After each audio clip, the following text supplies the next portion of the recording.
Hello everyone and welcome back to the channel. Today I'm going to show you guys how to send zip file on Gmail. So first of all, what you have to do is simply go to your Gmail application, and what you have to do is simply tap on Compose at the bottom right. Simply tap on Compose.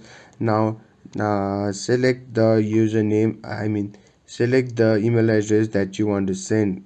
I will just simply type this one, right? Now select what you have to do is select on subject and type a subject. And now at compose email, what you can do is simply type a message like this: hi.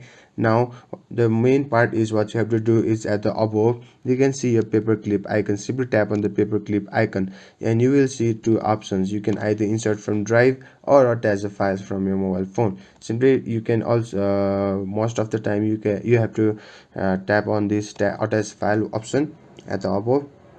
It will send you to your file manager. Now simply select the file that is in your file manager, right?